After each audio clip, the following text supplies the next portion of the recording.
Hello and welcome to round 2 of VTM.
Hello and welcome to the second round of Virtual Touring Masters. I am Toby Davis. I'm joined once again by Ryan Callan and for the first time this season Chris Butcher.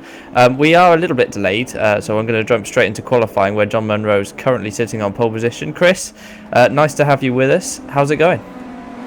Yeah, it's great to be here, and I'm looking forward to a couple of action-packed races from Sachsenring. Excellent news. And Ryan, looking forward to this once again after basically Rob and John dominated in the Mercedes before. Do you think other cars are going to be there or thereabouts? Well, the word on the street is that the M3 is slightly better at this track than the Mercedes, because it's got a little bit more power, and there is a couple of straights here. So you might see Nyring even closer to the guys at the front, along with Brugman as well, who's back after some absence. Yes, now obviously he has a story to talk about. We will get to Lars when we can. Klaus Nyring, as you say, is currently second place. Munro is 3/10 ahead.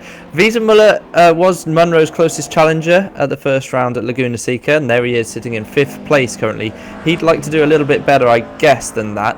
And thankfully on this track it seems to be that the sector splits do work from time to time, so hopefully we can update you through qualifying as it draws to its close. It is 10 minutes of qualifying, and then we do go straight into the race.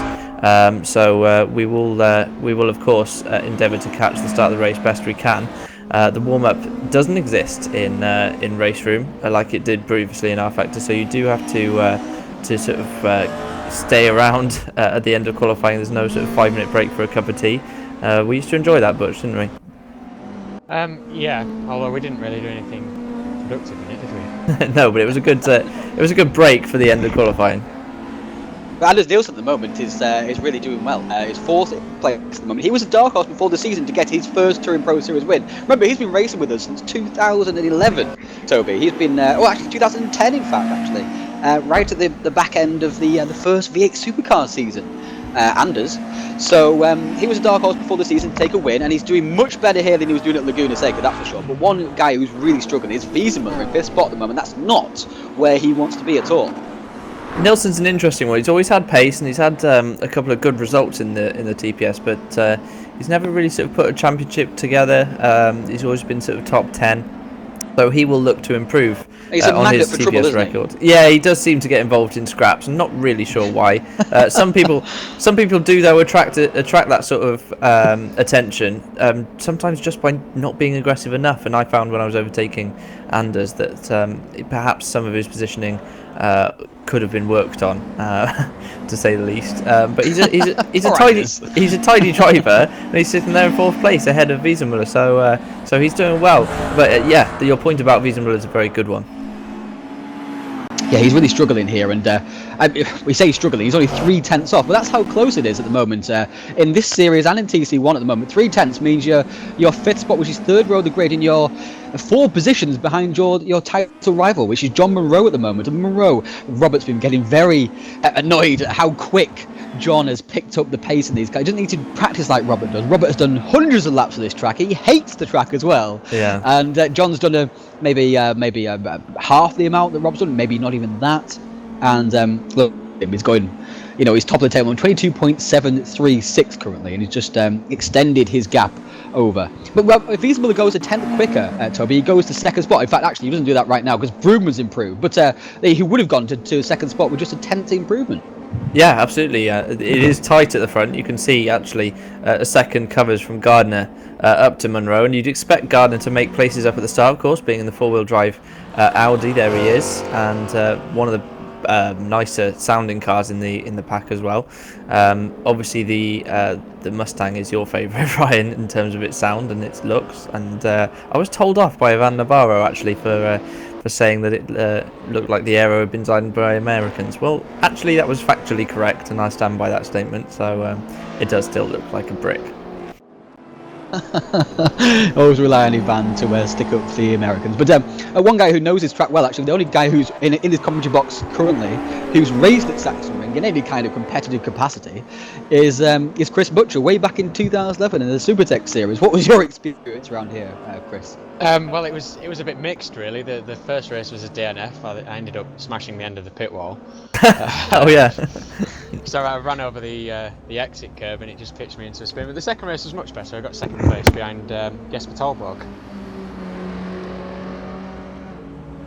Yeah. Something to be sneezed, and that's for sure. We've got 40 seconds left in qualifying here, Toby. So if you're not on track right now, you're not going to improve your time. So let's see if the front rows are on track. So Munro's not out on track, but Lars is. So Lars Brugman on his return, he's also another. Oh yeah, he's not. Only just started his lap at all either. No. So who else we got? We've got Klaus on track as well. What have we got? He will just squeeze through, I think. Gonna be tight for Klaus. Here he is crossing the line, does not improve. In fact, he was 8/10 down on that lap. So, and this is the thing now, we go to 0, and we have about 20 seconds before the start, or less than, before the start of the race. So we do. It is absolutely savage. Lined up. Let's have a look at the results. There we go. So John Munro does top the qualifying, as we were saying. It was only by 2.6 tenths in the end from Brugman. Nyring 3rd, Nilsson on the 2nd row as well alongside him. Wiesemuller and Diogo Silva, who we haven't mentioned. Marco Muller there in 7th alongside Boltiers, and I've just run out of time to read the rest of them. Gardner made it into the top 10. I expect him to make some positions up at the start. So here they go. Just a word on Boltiers. He's a brand new driver to TPS, and he's up there in 8th spot in the first qualifying session. He'll be doing very well. The light's gone out, and someone's made a very poor start. Looked like Nilsson from the 2nd row. Looks like Nyring is dropped down places as well. Wiesemuller straight away up to 4th position as they head into turn 1. Gardner did not make as many spaces up as I thought he was going to at the start. Oh, and sideways, and he's round, and that is Klaus Nyring, and he's going to drop right the way to the back of the pack, and that's not the start that he was looking for. Absolutely not, and he's qualified so well, does so well in this championship so far, and now he's absolutely stone cold last at the moment. Tell you who did make places up at the start, Mike Bell up in 8th place, doing a very good job. Last week we were jumping around all over the place to his car with the camera. Hopefully that won't happen this week. but he's made some good start, made some places up at the start. But Wiesenmuller has jumped to place. Nielsen in third, obviously taking advantage of Nyring dropping down the pack.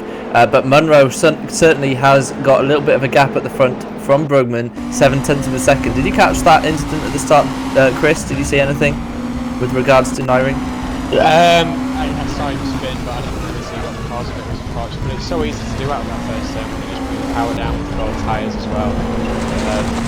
I wouldn't like to speculate what the cause was, but no. Look at this. Look at this battling, by the way, with with Enderman and Mike Bell, and that's Tommy Ayala there as well. Just watch these Mustangs go down the straight. Watch them go. Savage. Goodbye.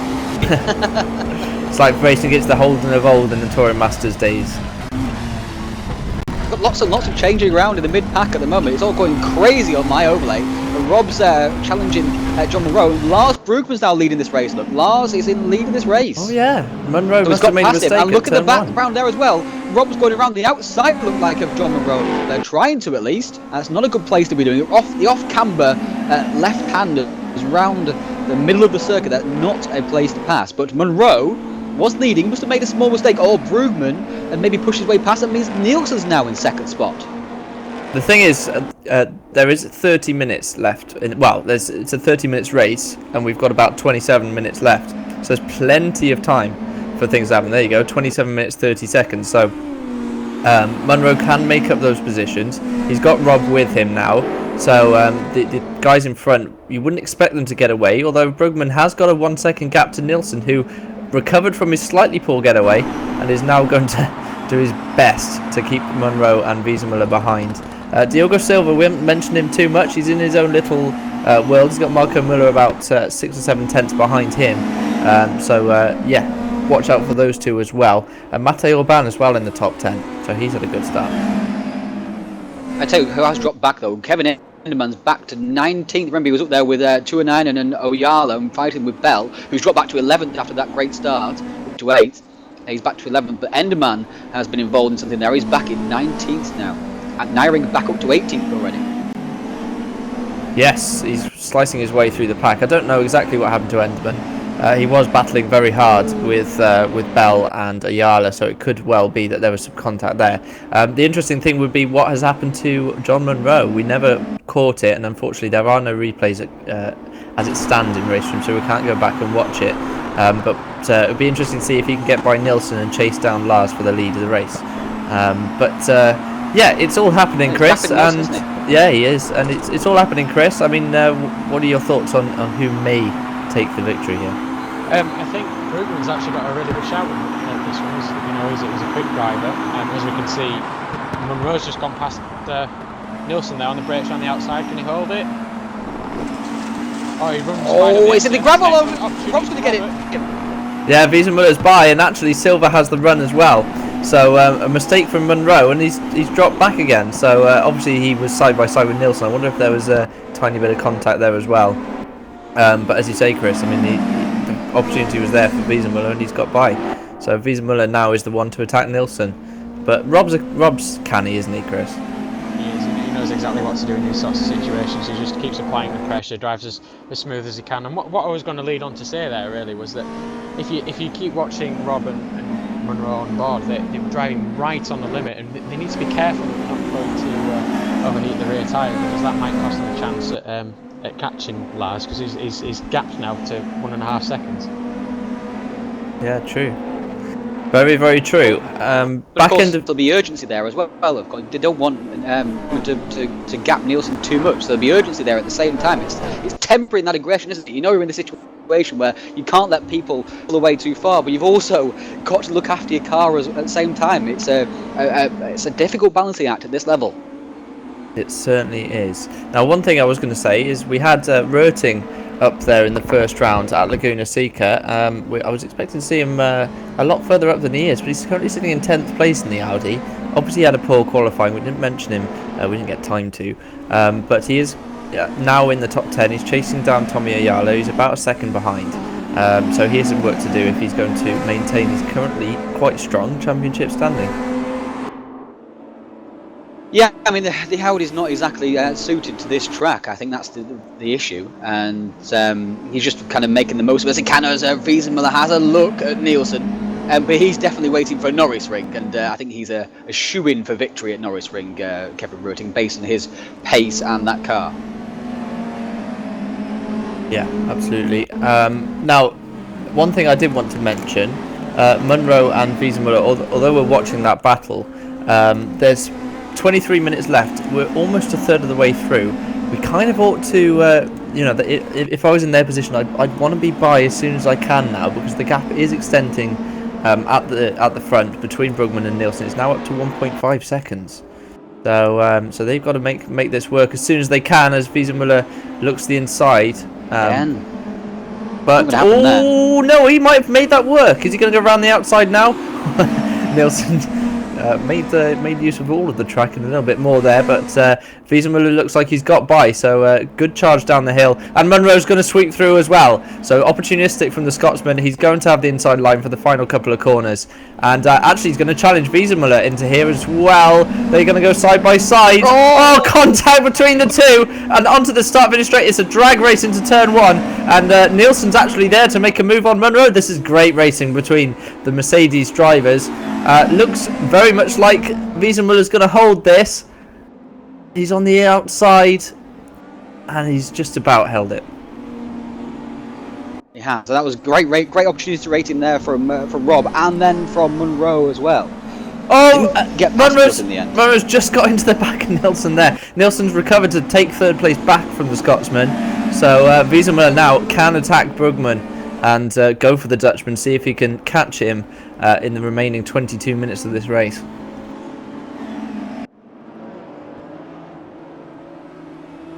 Now, Chris, what's your take on that battle there between Rob, John, and Anders? It's very intriguing. I think Rob's showing that he's not going to settle for the newer, younger guns of THR and TPS push him around. And the only concerning thing now is that obviously Lars has opened up the gap even more now to 2 seconds. It's 20 minutes left of the race. It's going to get to the point where he's going to struggle to catch up now. We talk about young guns. Rob's not exactly old. He's in his mid-20s. And he's not as old as Ryan is anyway. Ryan you could consider an elderly statesman in TBS, but I don't consider myself. I'm Butch. You're not even 24 yet, are you? So.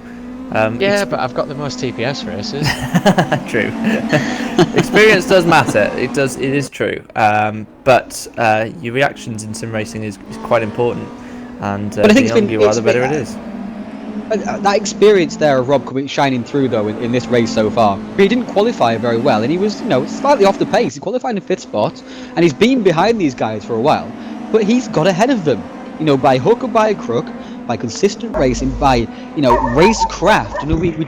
We talk about racecraft and we overuse it on occasion, but that in the race so far has been great racecraft from Robert Wiesenmüller, and that's one of the things that's still levelled at the younger guys at DPS, guys who don't have so many races under their belts. People like John Munro and Lars Brugman, they're not quite the hardened veterans of racing. Like Nielsen's still ahead of Munro here in scene, but Munro's got the pace on Nielsen. He should really be past him by now. He isn't. And that's purely down to racecraft. It's down to great driving from Nielsen as well. But these guys, Silver's there. He's got it. Oh, and he's having a little look. Not going to happen at that final corner, I wouldn't say. Oh, Nielsen's left him room though. That probably wasn't the greatest idea. Left him a little bit too much room, and now they're side by side down the front straight. Nielsen's managed to hold on to it, but Munro is back in his slipstream. He's going to want to dive out if he can into the first corner, but Nielsen has that covered and maintains the position. Munro's trying the switchback. It's not going to happen through these S's. What I was going to say quickly about Munro, he tends to be less aggressive than perhaps he should be. He is well aware that it's one of his failings. And to be honest, he's an excellent driver. He's really, really quick. Rob would say he's got better racecraft, he's better in the races, but I think that's a bit of a cop-out. It just means he's not quick enough, to be honest. So he needs to work on that qualifying pace for race 2, because he's held himself up massively. He is catching Brugman at the front, but quite frankly, if he'd have put it on pole, I mean, that's a big if, But if he'd have put it on pole and done the same time as Munro, he perhaps could be up the road. Just goes to show that Munro put it on pole, made a mistake in the first couple of laps, and is now down in 4th place and is dropping back. Here's Röting on the back of Tommy Ayala, the Finnish driver, just by the way, in the Mustang. You can see the traction that Audi has. It is 4-wheel drive. It is unique in this championship as the only 4-wheel drive car, and Röting using it to great effect to slice through the field. He's got by Mike Bell, he's in the top 10, and Ayala's just run a little bit wide, but the power of that Mustang might help him out. He's a little bit early on the brakes. Röting slices up the inside. Thank you very much. I will take that position. Looks like he's given Ayala room on the outside. Not sure I'd have done that, because now Ayala's going to be alongside him, and they're going to head into turn one. Röting squeezing him towards the inside, but Ayala goes to the outside now. Röting does have that racing line. Ayala's going to try and stick it around the outside. Great racing. Röting needs to cut him off now. He gave him space again. This is far too polite. They're still side by side, but Röting finally gets the full overlap, gets a tap in the back. Would you have given that much space there, Butchie? Give a tap in the back. Because I'm not as harsh as Toby. No chance. Was it? Should he have had room through there? But that's great. Röting's making his way forward slowly, isn't he? Chris, isn't he? Yeah, he is. I mean, it's good to see him making progress. He was a strong driver in TC1 as well. And Ayala spun it. Is he going to smash the wall? Oh! That was a big hit for Ayala. He's actually. Oh, I think he might be out. He's out. Out. Yeah. I think he must have broken the engine. We can do a damage report. Not sure if it fixes itself in the pit lane. There we go. Engine 0%. So there you go. So that's him out of the race. Au revoir. So let's head back to the leader. Brugman, because he is being caught. Always being caught. Yeah, Wieselmüller's only a second back from him, and he is lapping. Well, his fastest lap is 3/10 quicker than the Dutchman. Half that gap in just 2 laps. Yeah. So Rob's consistency here really is paying off currently. They're in very similar cars. Yeah, they're in very similar cars pace-wise, though, Ryan. I mean, it's not like Rob has a significant straight line advantage or something similar. So it won't be as easy as he would hope. No, well, Ban's having a bit of a lonely race, but he's having a strong race in 7th at least. Another one who is a dark horse for a win this season, but not materialised as of yet. Nielsen there in that 3rd spot still, just holding off on Rose. You can just see in the background there, come through shot in just a second. What a beautiful shot this is, by the way. I'm loving that shot. And Brugman is still leading. That gap's coming down now down below the 2nd mark. So Brugman's going to be feeling the heat soon. Remember, Brugman has never won a Touring Pro Series race before. This will be his first real opportunity at it. It certainly is his best opportunity by a long way, and he has currently got that advantage. But you can see Rob's Rose taking. Got past Nielsen, look. He has. Silver's right there as well. He has. Captain Camera taking us back to the battle, and Silver's right behind them. It's all right. Nielsen's got the run actually off the final corner on Munro, and Munro's gone defensive straight away, and you can see Nielsen's going to have to go to the outside. He needs to keep that track position, not let Munro have too wide a line. It's a bit too polite again, Anders. And there's tapping in the back of Nielsen though as well from Silver. I think there was a tiny bit of contact from Diogo, very, very close, but they maintain their position, so Munro does move into 3rd place. He's got a 3 points. Why is changing all the time? 4 second gap to the leader. It's unlikely he's going to be catching Brugman anytime soon, but it's at the halfway point, and Chris, it's shaping up nicely for the second half. It is. I mean, we've seen Munro has got better pace than Rob, so it'll be exciting to see whether he can close that gap he's got, and it's shaping up for a really exciting battle for first place towards the end of the race. Yeah, it really is. I mean, I've got to agree there with Chris. If Wieselmüller gets up behind Brugman and they battle just a little bit, Munro's going to be right there in the 3-way scrap right at the end of this race, I would say. So stay tuned for this. Nyring, by the way, is up to 12th spot. Just a little battle there with Bolliers off camera while we were watching Mark and Mueller, obviously, because we had this battle ahead of us. But Nyring now up to 12th, so he's making good progress. We've got a bit of a gap now to get to Stenbeck, but with his pace, probably can make that up. He might be aiming for a top 10 here, which would be a decent result after being stone cold last after the first turn. Just goes to show what an important lap that first lap is. You can make up loads of positions, loads of time. Is stone cold last a phrase? It isn't, but stone last. it isn't, and you're not going to use it again. Oh, I'll have stone words cold with you. last. Okay. Yeah, Stone Last possibly. Stone Cold Steve Austin Stone Cold last. is not relevant in this particular incident. But Okay. Sorry, Okay. we'll So we'll have further discussions later, Brian. Don't worry about have a it. chat. Yeah, we'll talk about how you need to rethink your life. Regarding Nyring, as I say, it just shows that being stone cold last on the first lap is not where you want to be. You want to be making positions up, and it is important to get a good start in these races. And people are always like, we can't win on the first lap. Yes, but you can certainly lose a race on the first lap, and that has happened to Klaus in this case. He was up in the top 5, and look at this. Gap has closed right down, and Brugman's going to be feeling the heat very shortly. Filling his mirrors at the moment, and Lars will not be liking the sight of that. Remember, Rob is joint leader of the championship so far. Ooh. And he looks a bit better on the brakes. There, Brugman tapping the brakes middle of the corner. He's not sure at all. Rob's lining him up, and Lars just edged it over, just half a car width, just to discourage any move of the German. Remember, Rob is the reigning champion of this series, and Brugman's never won a race. So this is the difference in experience here, and the difference in confidence also as well. You're always nervous when you're leading your first race at TPS. Everyone tells me. Don't remember because it was such a long time ago. I'm so old. Rob down the inside is being easy pass. Look at this. Well, I don't know. Lars is not going to give up it. so easy. Rob's still there. Now, Oh, Brugman's still there. And Rob finally gets the position off him. So that was a little bit easier than we thought. First opportunity, he gets by. Yeah, as am I. I mean, Rob just went slicing up the inside. Job done. I mean, that is the best opportunity to pass, isn't it, Chris, on this track, to be honest, into the first corner if you get a good run off the final turn. It is, absolutely. I mean, it's one of the only big braking zones on the track, really, and Lars sort of left the door open there a little bit. He should have been expecting that move from Rob, I think. You think it was so? a little bit naive, wasn't it? You've got to go a little bit halfway house there at least, go to the middle of the track, like he did at the final corner. You know, if you're going to do it at the final corner, surely you should have done it in an even more obvious overtaking spot as the first turn. Yeah, I mean, but Munro is catching these guys hand over fist. By the way, it's down to less than 2 seconds again. He did qualify in pole by 2.5 tenths or something, and for a while it was nearly 4. He's flying at the moment. Remember, he was 3.5 seconds behind these two guys when he passed Nielsen.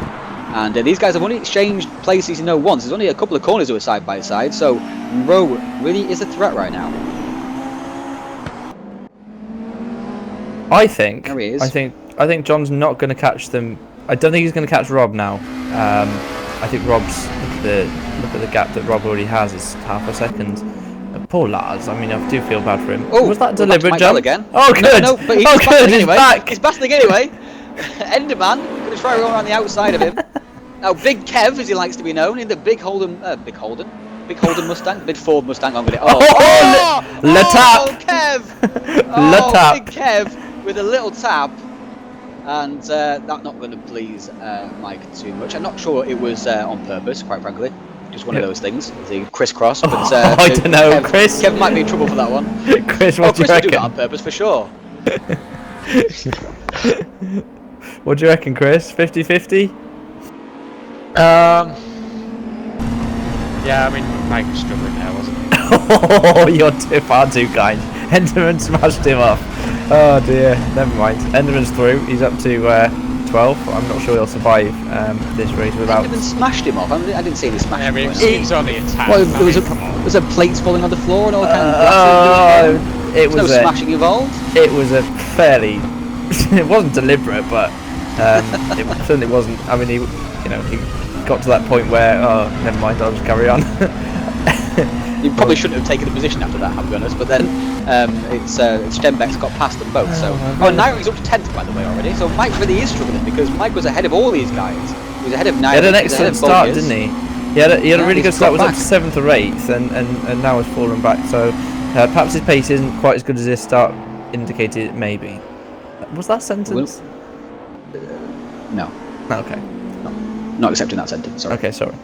We'll discuss that later. So, yes, we will. There's more assertions about one's life. So let's go back to the front of the field because the big story has been how Robert Wiesenmuller. Oh, hello. Back to the front of the field, please. Here we go. Back to the front of thank you. Apologies for that. Captain Camera and his disorderly button pressing. So Rob, obviously, is the story of the race so far. He didn't have the pace in qualifying, and he was in danger of being lower than 5th on the grid, which would have been a real problem, considering he had the Audi starting behind him and all kinds of stuff. But he got a good start, good opening couple of laps, kept the pressure up, and now he's just picked him off one by one, and he's leading with 9 minutes to go. He still has Bruggen right behind him. Any small mistake from Rob will result in Bruggen going through, but the way Rob has been driving in the past 9, 12 months or so, he is definitely not looking like he's going to give away this win. It just back to Naring by itself. Don't look I did wonder. I was going to say it's interesting. Not me, that livery. Yes, it's. I think Wiesema has really come on leaps and bounds, hasn't he? I mean, really, ever since he joined THR, when his first season in World Supertech Series, as it was back then, he obviously was removed from the championship, and since then he's just progressed season by season. Some nightmares at Jacarapagua Oval for removal. There. That was the best track selection ever, by the way. Yeah. No points for guessing who picked that one. Toby Davis. Hey, now did it not provide entertaining action whilst they all smashed into each other? Laughable action, perhaps. Entertaining. You were in that race, Chris. You can give first-hand opinion of that.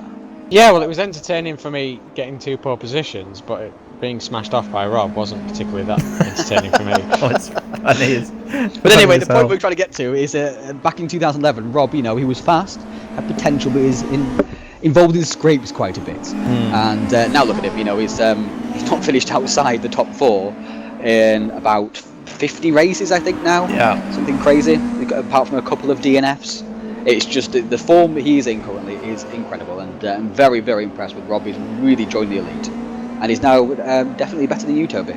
Don't forget, he started racing with a gamepad like all true noobs, and bought a wheel, sorted the settings out properly, refined it, and really, really practiced. And it shows how hard work can pay off, and people don't understand that. They expect immediate results. They don't want to do practice, and I can't stress enough. You have to in sim racing. You can't just turn up and rock up after doing 10 laps practice just so you know which way the track goes. You're not going to win. You cannot. People don't get it. Sorry to interrupt, but Marco Muller's fallen back down the field, and Matty Orban has a massive dent in the front of his car. Hangfire, how did Röting get into 5th? Yes, that's what I'm trying to say, is that I think Muller has had a spin, maybe perhaps, and Orban has nailed it, because they were in that order. And Orban has this great big dent in front of his car, as you can see. We'll be watching it on board, watching Röting ahead of him, trying to muscle. That's extremely heavy, over 300 kilos heavier than this M3 around this track. It looks fun though. And Röting's up in 5th spot, which would be very, very pleased with, quite frankly, considering he qualified very much mid-pack, was still about 13th after the first lap, despite the fact he had 4-wheel drive start. He's now in 5th. Not quite sure how he's done that. He must be some kind of magician. That well-known grid position, very much mid-pack. Very much mid-pack. I couldn't remember exactly what grid position it was. All right, you don't know either. I improvised. All right, I improvised. I doubt Chris knows either. No. Chris is just what? No. Like Dave Chappelle in Blue Streak. You never know what's going on. Oh man, anyway, Dave Chappelle. Matty Orban is not. The car doesn't look very tasty. Let's look at Marco Muller's car. Does he have a tasty-looking car? He's got damage as well. Look, he's got damage as well. Look, so yeah, he's been off the track. And oh yes, there's a dent in the side of his car. So there you go. Detective Callan strikes again. Yeah, Captain Camera, you are today. And also Anders Nielsen. He's also. Are you paying attention? In 9th spot, by the way. Yeah, I was just gonna say. How did that happen? So something's happened. Nielsen's probably spun, Muller's hit him, and Orban's hit him. So we've been waxing lyrical about RW and how Jacarapagua Oval was a terrible idea. And meanwhile, there's a race going on, and we've unfortunately missed it all. Sorry, guys. I do apologise. Let's go on board with the new guy, Torsten Boltiers. He's gonna watch this back and think, what the hell have I entered here? Well, he's doing really well. He's in 11th. Thank you, Torsten. Thank you, Torsten, for coming to DPS. By the way, it is good. On the new game, we do need to recruit a few new people because, like myself, I'm loath to buy RaceRoom. But with the new game, obviously there are new people driving it, and it's nice to have got a few of them into TBS. And Baltis is doing a decent job. He was a bit higher up the field after qualifying than the 11th. He's in, I think it was about 6th. So he was not 6th after qualifying. After the start. No, he was not. Yes, he was. So, he was in the top 10. It's absolute lies. And, it is not. He's trying to track down Marco Müller, who's obviously quicker than him. Qualified ahead of him, has been ahead of most of the race, but has a damaged car. And you can actually see the damage from here on the front of Müller's car. So, not happy hunting between Müller, Nielsen, and Orban. It'll be interesting to get their stories after the race. Track really is one of the most painful experiences. In the first sector is just corner after corner, and they're all off camber. They're all blind, and just it's just not my cup of tea. I like 90-degree corners where, oh, there's a corner there. Let's do the corner. Thank you. I've done the corner. Now it's another straight. That's what I like. Did you like nice, the Trois-Rivières 90-degree corner? Yeah, yeah. Thanks for that. Is there any other races that you want to bring up whilst we're talking about it? Did you like the 90-degree left-hander of Laguna Seca where Adrian Holm just drove around the outside of it? That's not 90 degrees. It's a blooming hairpin. It's not a hairpin. It is acute. I would say it's more acute than 90 degrees. I would say it's probably 60, but technically that's the internal angle of the corner. So I'll go away and get a calculator and some pen and paper and tell you what the angle is. It's not 60. That's the internal angle. Oh, I see what you mean. Yeah, I see. If it was more acute than 90, it would be less, so therefore 60. But it's definitely not more obtuse. I don't know. I need to go away and have a think about this. Anyway, back at the front of the field, we've got 2 minutes to go to serious stuff here because Monroe is close on these guys. He did make a couple of mistakes and drop back again. Actually, tell you what, Wiesenmüller's pace has really dropped off because Brugman was a few more tenths back from him than this, and he's just been sitting there playing the waiting game. A few more tenths has really dropped off, is it? That's a bit exaggeration. Smashing and really dropped off. This we're doing well here with our balance. Well, at least Brugman didn't qualify very much mid-pack. Oh no, he qualified in fact. Very much in the top 10. Pretty much towards the top of the pack. Anytime you want to chime in here, but for some serious commentary, feel free.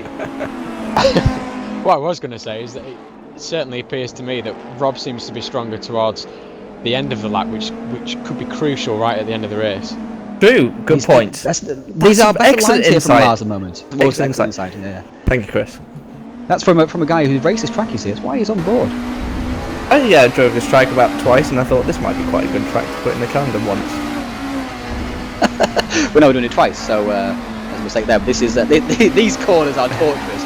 I was driving this going, I can't see what I'm doing. I'm not driving this track. Why did I pick it? You know, the worst thing is if you put a tiny wheel on the grass or something in one of these corners, you're going to lose so much time. It's not like running wide at Silverstone at Cox, for example, where it doesn't matter.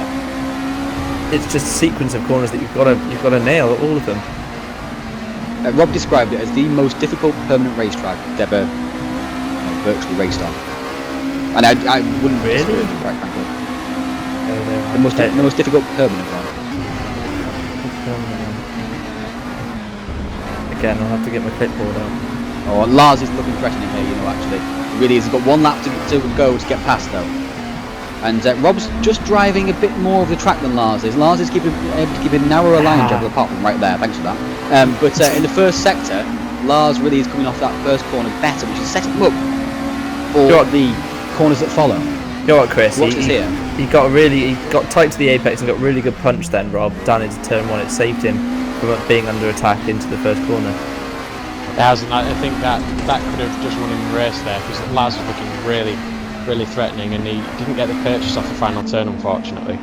Now Rob's got just over half a lap to soak up all the pressure, and he is just a little bit stronger, I feel, in the last sector than Lars. Makes a huge difference, actually, getting onto that start finish straight, and Munro's just thrown away his chance of second as well, I think. Lost a few tenths there, slightly wide. That's what I'm on about, Brugman actually is only 3 tenths back of Wiesenmüller, so there's a long straight coming up now. He could potentially have a go into the corner at the bottom of it, but he needs a really tidy exit through these left-hander and onto the right-hander now. Both of them using all of the track and more. Brugman's not quite there, is he? He's not quite there. So he won't be able to. Yeah, I'd be lunging right now, but not going to happen, I don't think. I said Lars is definitely not going to win this race now, and it's going to be Rob's second win in a row. And on RaceRoom, it's going to be his third win in 6 races. He had to work very, very hard for this. He came back from 5th place on the grid, but Wiesenmüller takes the first win of the event at Sachsenring. Brugman taking a 2nd position, the Dutchman doing a very good job in his first race in the VTM. John Munro takes 3rd place. Diogo Silva will now take 4th. Röting has made it up to 5th place, as we were talking about, from way down. He was outside of the top 10 for sure.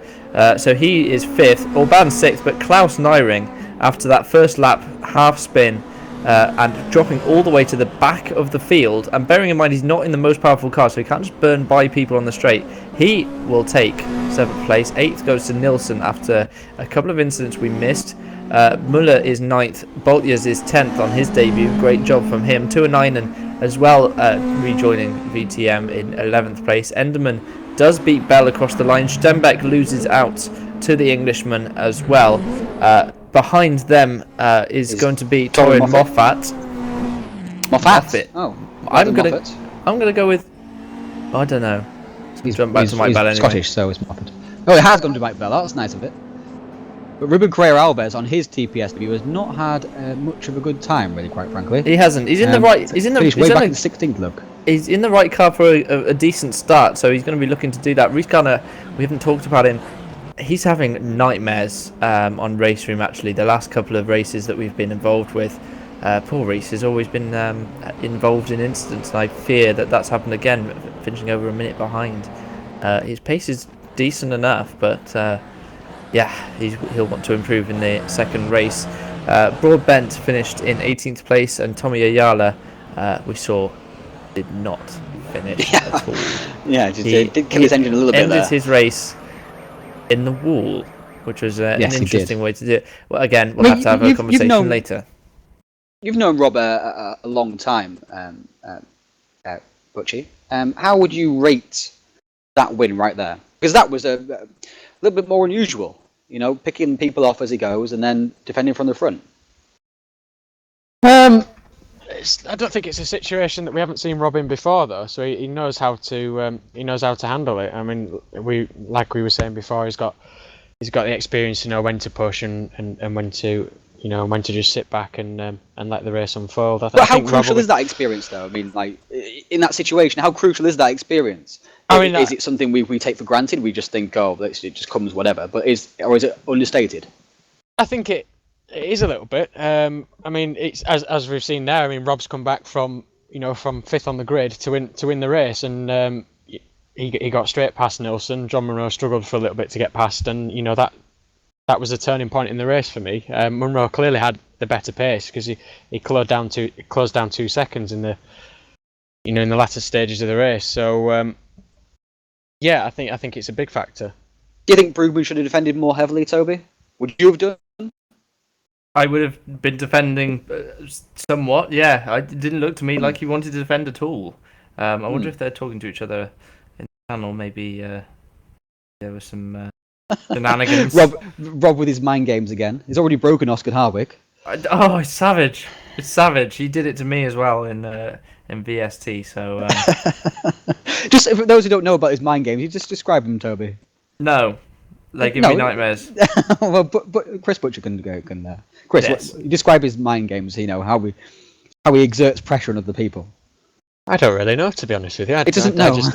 For goodness sake! It doesn't affect me. You guys have no help at all. It doesn't affect me. I'll tell you what he does. He tells you you're really, really, really good, and then he tells you to set a lap time. If you don't set it, then he'll go, "What are you doing? Watch me drive this car for the first time." Smashes you in that car, and then you go away and you have to sort of find out where the nearest implement is to kill yourself with, because that is what happened. I mean, he does do that. Actually, now you put it like that, he has done that to me in TC1. Has he actually? So good. The mind games are so good that Butcher didn't even know they were happening. There we go. That is a clear example. What did he do? Did he whinge about the Citroen and then he jumped into the Citroen, did one lap and went like 5-10? Yeah, exactly. He smashed me. Bearing in mind, and he'll say, "Oh, that's the first lap I've done with this car," and it's never is. It's like the 45th. And he's just tried it just to see whether. This is the thing, though. You've got to do practice. If you're struggling, do practice. No, it's Absolutely. I think I mean, I'm you a prime just- example of that, really. You literally just cannot rock up to the Touring Pro Series, especially as a new driver. Oh, you see it time and again, Toby, that people turn up with no practice, and they've come from elsewhere where they don't practice and they do well, because it's obviously a weaker field, and they come here and everyone practices. So, you kind of, if you don't practice, you get left behind. Just the way it's become. I mean, Toby's in the booth right now, but he's one of the main reasons why Touring Pro Series is that way. Because back in the day, Gregory de Grief was dominating, and Toby wanted to be as fast as Gregory de Grief. Or be as fast as whoever was fast at the time, Florian Strauss, Ben Crooks, whoever it was. And Toby put all the effort in, and made all his team put all the effort in, went faster than them, which made everybody else have to put the effort in. And if you didn't put the effort in, you got left behind. And those people who didn't put the effort in have been left behind. Oh no, there's track map's back on. That's excellent. There's your track map for you guys. Oh, I'm fine. Oh, you can't see it. No, well, I was just having the standards out. I did notice this in TC1, and it broke the start. So let's hope it doesn't break the start in this one. Well, at least it works now. Anyway, there's your track map for you. So I was thinking of using it at one point. But there's no real did it just thingy for it. Anyway, appear? It did just appear. Yes. Okay, we have no idea what we're doing, guys. I do apologise. Anyway, now we'll move on to the standings here. And it was somewhat redundant. We should have covered them beforehand, but we had a couple of problems where we lost a couple of minutes of airtime. Actually, a couple of minutes of airtime actually make a big difference, don't they, Toby? They do, Unfortunately, we couldn't show them. But this was the state of play going into this round. So now you can see, obviously, Robert Wiesenmuller will be leading the championship from John Munro by a few points. And you'll see people like Klaus will hold his position. I'm sure Röting will move up now because Harwick and Richards aren't racing here today. What are they doing? I mean, why aren't Richards they on racing? holiday. Richards on holiday, and Harwick cited personal reasons. So, dear. Whatever's happening there, no idea. Well, if they're not racing, they're not racing. So let's just take a break from all the action here, and qualifying's coming up in just a few minutes' time. So we'll be back ready for that for race 2. We're not been just nattering on for no reason. There is race 2 coming up.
Hello guys, we'll be right back. We've heard some problems with the stream. We'll just restart it for you. If that's not going to solve the problem, then we'll have to investigate that further from here on in. But hopefully it does. And we'll be right back in just a minute's time.